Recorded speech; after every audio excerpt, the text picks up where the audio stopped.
어느 나라에서 여자가 여러 남자와 동시에 결혼할 수 있을까요? 네팔의 고산지대에 위치한 몇몇 맷단 마을에서는 여자가 최대 5명의 남편을 가질 수 있으며, 이는 전통적인 사회 규범에 도전하는 동시에 수세기 동안 지속되어 온 삶의 방식을 반영합니다.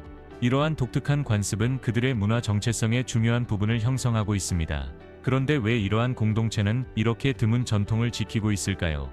여러 남편과 공유하는 가족 생활의 복잡함을 어떻게 관리하고 있을까요? 네팔 여성들은 문화적으로나 신체적으로 독특한 특성으로 유명하며 네팔의 풍부한 전통을 지키는데 중요한 역할을 하고 있습니다. 그들은 다채로운 축제와 종교 의식을 조직하고 참여하며 네팔의 유산을 지탱하는 일상적인 관습에 깊이 관여하고 있습니다. 그들의 힘과 회복력은 자연재해와 같은 어려운 시기에 특히 두드러지며, 이때 그들은 종종 가족과 공동체의 중추 역할을 합니다. 환대와 따뜻함으로 유명한 네팔 여성들은 종종 공동체를 하나로 묶는 사회적 접착제 역할을 합니다. 그들은 밀접한 사회적 유대감을 유지하고 네팔 사회 내에서 강한 관계를 형성합니다. 1990년 절대 군주제가 끝나고 다당제 체제로 전환된 이후 여성들은 정치에 참여할 수 있는 더 많은 기회를 갖게 되었습니다. 많은 여성들이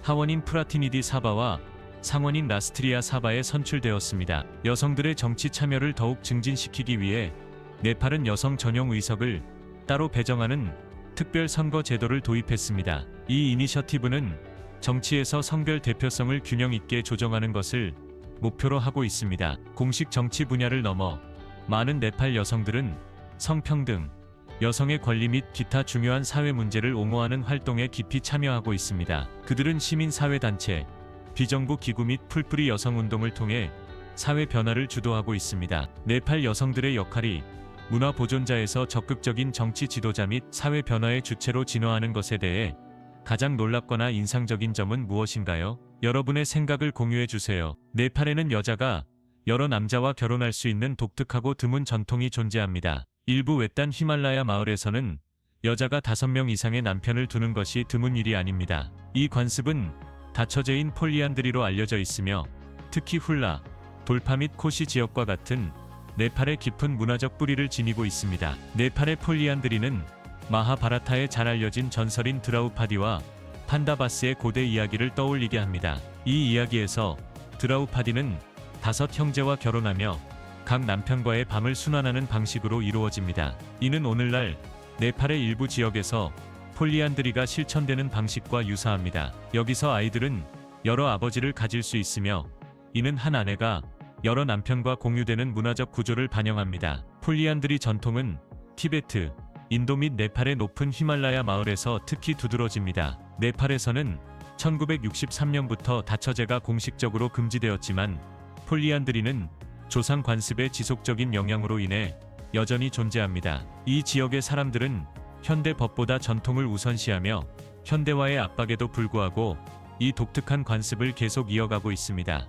하지만 폴리안드리의 관습은 현재 감소하고 있습니다. 상부 돌파 지역에서는 한 가족의 모든 형제가 한 여성과 결혼하는 것이 일반적이었지만, 오늘날에는 공동체가 점점 현대 생활을 받아들이면서 이 관습이 서서히 사라지고 있습니다. 수세기된 전통은 이제 가장 외딴 히말라야 마을에서만 살아남아 있으며, 그곳은 세계화의 영향이 아직 완전히 미치지 않은 곳입니다. 3위 나라에는 쿠마리라는 미혼 여성이 살아있는 여신으로 숭배받는 매우 독특한 전통이 존재합니다. 쿠마리라는 용어는 산스크리트어에서 유래하여 딸을 의미하며 생명의 수호자로 여겨지는 여신 탈레주를 구현하는 것으로 믿어지는 소녀를 가리킵니다. 이 관습은 12세기부터 17세기까지 이어진 말라 왕조의 통치 시기로 거슬러 올라가며, 카트만두 계곡의 각 도시는 자신만의 쿠마리를 두고 있다고 믿어졌습니다. 쿠마리로 선택된 소녀는 일반적으로 유아로 사춘기에 이르기까지 순수함과 신성을 나타냅니다. 전통에 따르면 여신 탈레주는 쿠마리가 첫 생리 시작 시 몸을 떠난다고 믿어지며, 그 시점에서 소녀는 신성한 존재로서의 시간을 마치고 평범한 삶으로 돌아갑니다. 수세기 동안 카트만두 사람들은 이 어린 소녀들을 살아있는 여신으로 숭배하며 신의 직접적인 화신으로 여겨왔습니다. 오늘날에도 여러 나라의 지도자들은 중요한 결정을 내리거나 새로운 법을 제정하기 직전에 쿠마리의 축복을 받기 위해 네팔을 방문합니다. 역사적으로 쿠마리의 역할은 통치하는 여왕과 연결되어 있었지만 선택 과정은 이제 수석 사제의 손에 맡겨졌습니다. 쿠마리를 선택하는 과정은 매혹적이고 신비로운데 어린 소녀들이 어두운 방에서 의식을 거치며 그중 한 명이 다음 살아있는 여신이 될 소녀를 찾기 위해 그들의 침착함이 시험됩니다. 네팔은 남아시아 히말라야 산맥의 중심에 위치한 독특하고 매혹적인 역사를 가진 나라입니다. 현재 네팔은 세계에서 가장 젊은 공화국으로 알려져 있지만 지난 몇십 년 동안 정치적 풍경은 극적으로 변화했습니다. 1990년까지 네팔은 왕이 완전한 통제를 가진 절대 군주제 하에 운영되었습니다. 이 시스템은 당시 권력을 쥐고 있던 비렌드라 왕의 왕권에 반대하는 공산당 운동의 노력으로 변화하기 시작했습니다. 그 결과 절대 군주제는 헌법 군주제로 대체되었습니다. 이 체제는 2006년까지 지속되었으며 그때 네팔은 완전히 공화국으로 전환되었습니다. 이제 네팔의 인구 동태를 이해하기 위해 현재의 인구 통계 데이터를 살펴보겠습니다. 네팔의 추정 인구는 약 3,200만 명입니다. 여성은 이 인구의 약 절반을 차지하며 이는 현재 약 1,600만 명의 여성이 이 나라에 살고 있다는 것을 의미합니다. 이러한 수치는 자연 인구 증가를 포함한 다양한 인구 요인으로 인해 해마다 꾸준히 증가하고 있습니다. 네팔에는 125개 이상의 민족 공동체가 살고 있으며 여기에는 뉴아르, 셰르파, 타루가 포함되어 각기 고유한 관습, 언어 및 전통을 가지고 있습니다. 이곳의 문화적 풍경은 매우 다양하며 축제 기간 동안 이 다양성을 생생하게 볼 수 있습니다. 이러한 축제는 종종 힌두교와 불교의 관습이 혼합됩니다. 예를 들어 다샤이는 두루가 여신을 기념하고 카트만두의 인드라 자트라에서는 가면춤과 화려한 수레 행렬이 특징입니다. 음악과 춤은 네팔의 문화적 표현의 중심에 있습니다. 여러분은 남성과 여성 가수가 서로 대결하는 서정적인 듀엣인 도요리 노래를 듣거나 카트만두 계곡에서 공연되는 매혹적인 전통춤인 라케이 춤을 볼 수 있습니다. 네팔의 건축물, 예를 들어 탑 형태의 사원과 스투파는 깊은 영적이고 예술적인 유산을 반영하며 복잡한 탕카와 파오바 그림과 같은 예술은 풍부한 종교적 상징성을 가지고 있습니다. 네팔 요리 또한 그 민족의 이야기를 전합니다.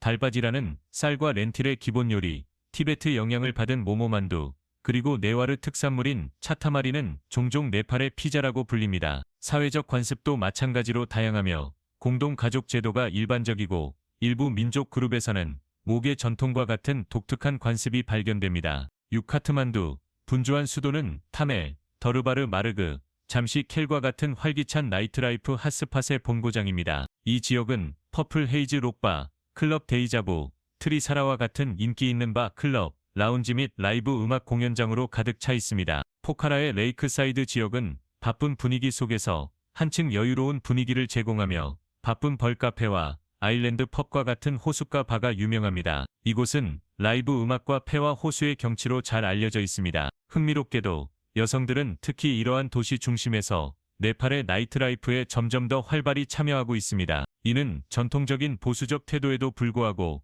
더 많은 여성들이 나이트라이프를 수용하는 사회적 규범의 변화를 반영합니다. 여성의 나이트라이프 참여는 여성 전용 이벤트에 출연, 안전한 장소, 그리고 더 에티크 바와 오아시스의 더 야드와 같은 여성 중심의 공간의 지원을 받고 있습니다. 여성 기업가들도 여성 고객을 위한 환영하는 환경을 조성하여 보다 포용적인 나이트라이프 문화를 조성하고 있습니다. 하지만 카트만두의 밤이 새로운 자유와 변화하는 사회적 규범으로 뛰고 있는 반면 네팔 문화에 깊이 뿌리내린 또 다른 전통은 현대성과 고대 관습의 균형을 맞추는 것이 무엇을 의미하는지에 대한 질문을 제기합니다. 계속 지켜봐 주세요. 네팔에서 대마초의 놀라운 문화적 의미에 대해 궁금해 본 적이 있나요? 네팔에서 대마초는 종교적, 사회적, 역사적 전통에서 독특한 위치를 차지하고 있습니다. 예를 들어 마하 시바라트리 축제 기간 동안 신자들은 카트만두의 파슈파티나트 사원과 같은 사원 주변에서 시바 신에게 바치는 제물로 대마초를 공개적으로 소비합니다. 이 기간 동안 정부는 이러한 종교적 관습을 수용하기 위해 대마초 법을 일시적으로 완화합니다. 1970년대 초반까지 대마초는 네팔에서 합법적으로 재배되고 판매되었으며 유명한 히피 트레일을 따라 여행자들에게 주요한 매력이 되었습니다. 그러나 미국의 마약 전쟁 캠페인에 따른 압력으로 정부가 금지를 시행하면서 상황이 바뀌었습니다. 그럼에도 불구하고 대마초는 농촌 네팔에서 여전히 중요한 부분을 차지하며 자연적으로 자생하고 다양한 용도로 사용됩니다. 의학적 용도, 식량, 가축 사료, 심지어 로프나 천을 만드는 데까지 사용됩니다. 이는 세계의 많은 다른 지역에 비해 이 식물에 대한 보다 실용적이고 느긋한 접근 방식을 반영합니다. 최근에는 문화적 자부심과 경제적 잠재력에 의해 네팔에서 대마초 합법화에 대한 새로운 추진이 이루어지고 있습니다. 지지자들은 대마초가 네팔인의 정체성의 중요한 부분이며 지역 경제에 상당한 이익을 가져올 수 있다고 주장합니다. 이러한 관점은 식물이 여전히 엄격한 규제와 낙인에 둘러싸인 세계적인 태도에 도전합니다. 예기치 못한 존재인 설인에 대한 믿음은 깊이 뿌리내리고 있으며 이는 지역 문화뿐만 아니라 이 나라의 거버넌스 및 과학 탐사에도 영향을 미칩니다. 네팔 정부는 이 신화를 매우 진지하게 받아들여 1959년에는 설인 탐사에 대한 규제를 시행하기에 이릅니다. 그들은 허가를 요구하고 포획된 설인은 반드시 당국에 넘기도록 의무화하여 이 전설이 나라에서 얼마나 중요한지를 강조합니다. 불교 사원인 쿰정 사원은 설인의 유물이라 주장되는 것들을 보존하고 있으며 여기에는 주장되는 두피가 포함됩니다. 이는 국제적인 관심을 불러일으켜 1960년대 에드먼드 힐러리 경의 탐사와 같은 탐사를 이끌었습니다. 한편 설인 목격에 대한 이야기는 지역 민속에서 계속 이어지고 있으며 유명한 등반가인 텐징 노르가이와 영국 등반가 돈 휠란스와 같은 이들이 주목할 만한 주장을 하고 있습니다. 설인에 대한 과학적 호기심은 여전히 살아있습니다. 2014년에 브라이언 사이크스 박사가 실시한 연구는 설인으로 여겨지는 DNA 샘플을 분석하여 일부가 선사시대 곰종에 속할 수 있다고 제안하며 신화에 예상치 못한 과학적 각도를 추가했습니다. 과학과 이야기 너머에서 설인은 네팔의 관광 산업에서도 중요한 역할을 합니다. 그 이미지는 트레킹 루트와 지역 비즈니스에서 볼 수 있으며 모험과 스릴을 추구하는 이들을 끌어들이는 상징이 되었습니다. 1954년 데일리 메일 설인 탐사와 같은 고프로필 이벤트는 설인의 글로벌 아이콘으로서의 지위를 더욱 확고히 하였습니다. 이 신화, 과학, 문화의 독특한 혼합은 설인을 단순한 지역 전설에서 세계의 상상력을 사로잡는 현상으로 변화시킵니다. 이는 오늘날 기술과 과학적 지식이 가득한 세상에서도 여전히 완전히 설명되지 않은 신비에 대한 깊고 지속적인 매력이 존재한다는 것을 보여줍니다. 하지만 신비로운 설인이 그 미묘한 존재로 상상력을 사로잡는 것처럼 인간의 머리에 대한 신성함에 대한 또 다른 깊이 뿌리내린 믿음은 네팔의 문화 관습이 보이지 않는 것과 신성한 것에 대한 깊은 존중에 의해 어떻게 형성되는지를 드러냅니다.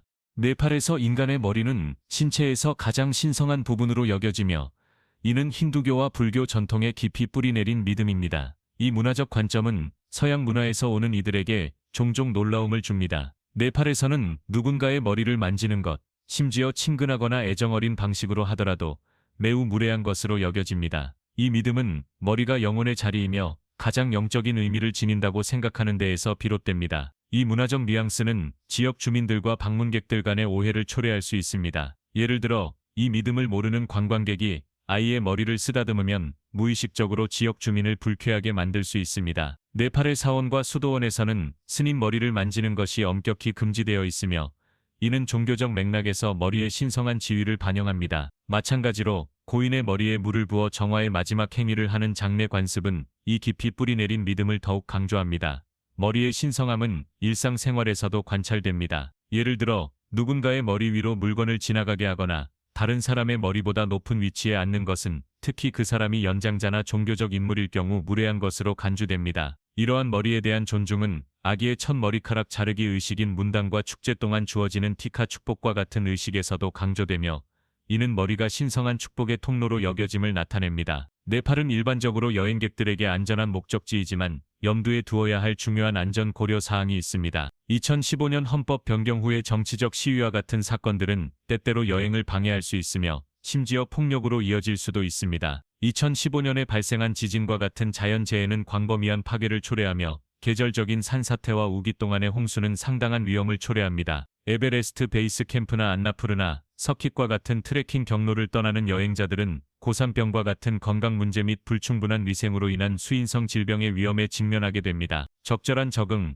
깨끗한 물 접근, 신중한 음식 선택이 필수적입니다. 소매치기와 사기와 같은 경범죄는 카트만두의 타멜지구나 포카라의 레이크사이드 지역과 같은 관광 명소에서 발생할 수 있습니다. 폭력 범죄는 드물지만 여행자들은 특히 밤에는 경계를 유지해야 합니다. 트레킹 및 모험 스포츠는 방문객들에게 주요한 매력이지만 열악한 날씨나 준비 부족으로 인한 사고, 부상, 심지어 사망의 위험이 따릅니다. 면허가 있는 가이드를 고용하고 적절한 장비를 사용하는 것이 중요합니다. 도로 안전은 많은 도로의 열악한 상태와 사고 빈도를 고려할 때 또 다른 우려사항이며, 외딴 산악 지역으로의 항공 여행은 도전적인 지형과 변덕스러운 날씨로 인해 위험이 따릅니다. 여행자들은 정보를 잘 알고 신중하게 계획하며 적절한 예방 조치를 취함으로써 네팔의 독특한 문화, 자연의 아름다움, 그리고 다처제와 같은 독특한 전통을 안전하게 탐험할 수 있습니다. 오늘의 비디오가 마음에 드셨다면 좋아요를 눌러주시고 저희 채널 글로브 고를 구독하는 것도 잊지 마세요. 여러분의 지원은 저희에게 큰 의미가 있습니다. 지금 화면에 나타나는 비디오를 클릭해 보세요.